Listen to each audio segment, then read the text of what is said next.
What's going on, everybody? It's Gino coming at you to break down UFC 285, giving you 5 picks that we like, not doing parlays, 5 good picks. Before we get started and we go into the picks, if you have not done this, please subscribe to my channel, hit this video with a like, and leave a comment below.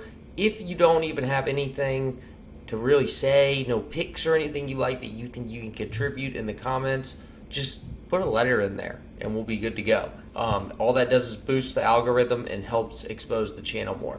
All right, first pick.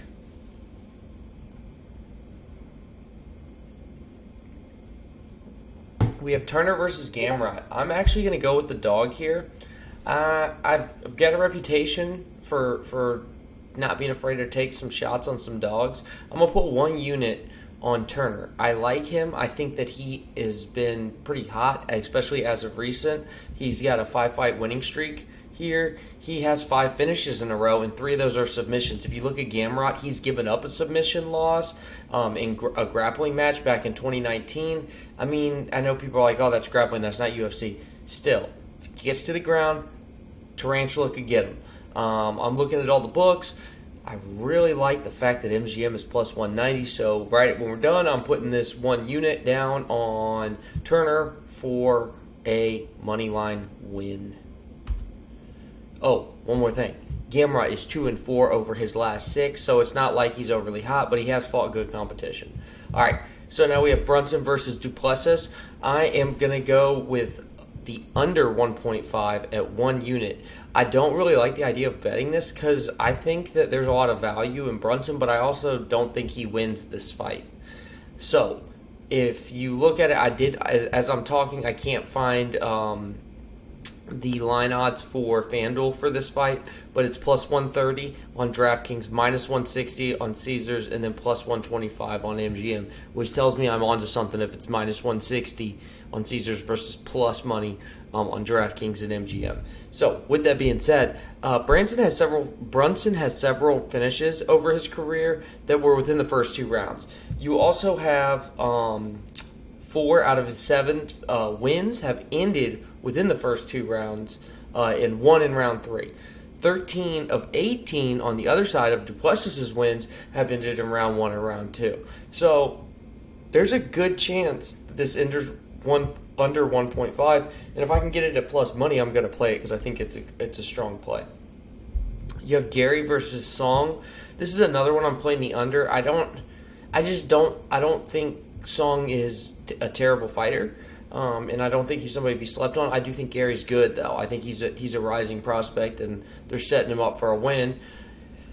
But I don't feel overly comfortable to where I'm going to put some units on the money line. What I will feel comfortable is the chance of violence in this fight. I really think if Song wins, it's going to be with a finish, and it's going to be early because the later it goes, I just think Gary has more skills overall, and Gary just dominates the fight.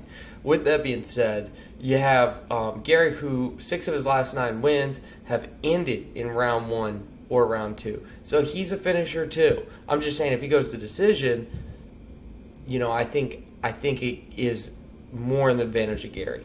So Song, he's 1-1. He has a round 1 loss. He has a round 1 win. So what does that tell us? For a lot of good chances of round 1. So the under 1.5 is minus 105 on DraftKings, minus 110 on Caesars, minus 105 on MGM. We'll put some down on DraftKings, and that will be that. Now we have Marquez versus Berriut. I'm going 0.5. This is my dog shot. This is one of my favorite dog plays of the week. I'm going to go Marquez. Okay, I know a lot of people are really liking Berriut this week, but hear me out. I like Marquez because he's got the round 2 win over Alvey Alvey, I know. But he's dominated in those fights like he's supposed to. He's got a round 3 win over Patola. All of the wins over his career have been finishes. So I always love those guys when I can get them at plus money because anytime we are talking about a guy with a professional record that all of his professional wins have been by finish, there's a good chance that he gets it, that he can come out and has a puncher's chance in the least, even if he doesn't have the skills. So with that being said, I think he's a good investment at plus money, especially at decent plus money.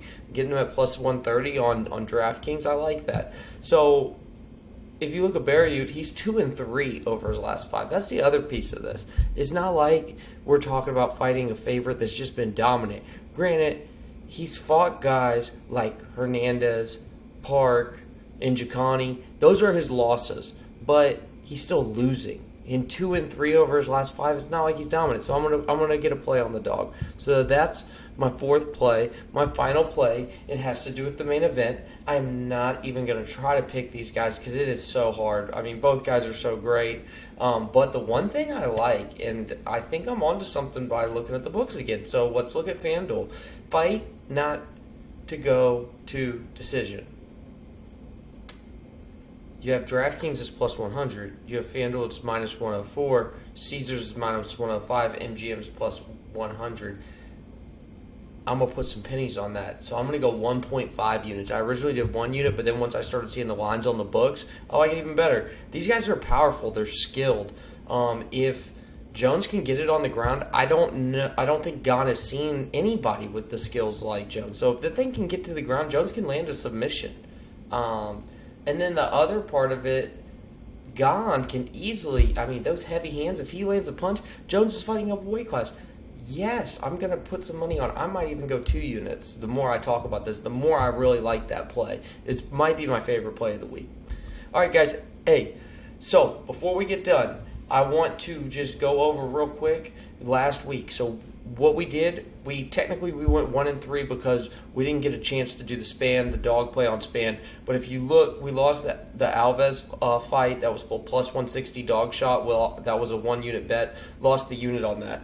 Now we look at Peak. We were able to cash on that. That was a 1 unit wager. We have the fight goes to decision when Mays versus Sakai. That was a 0.5 unit at plus 160. And then at minus 120, we did a 1 unit bet on Levitt, and we were able to hit all those, all 3 of those. So overall, good week. Walked away with a profit, some money in the pocket. Let's keep it going. Again, I am on the Discord, and I work through DFS Army. So if you have any questions, hit me up on here or on there. Also, if you want 10% off for life on a membership there, we're still rolling after football season, basketball, baseball. Use my promo code DFLGino to get 10% off. Follow me on Twitter. Any way you can, just reach out to me. I'm pretty good about getting back to you. I appreciate you watching this far, and have a good day.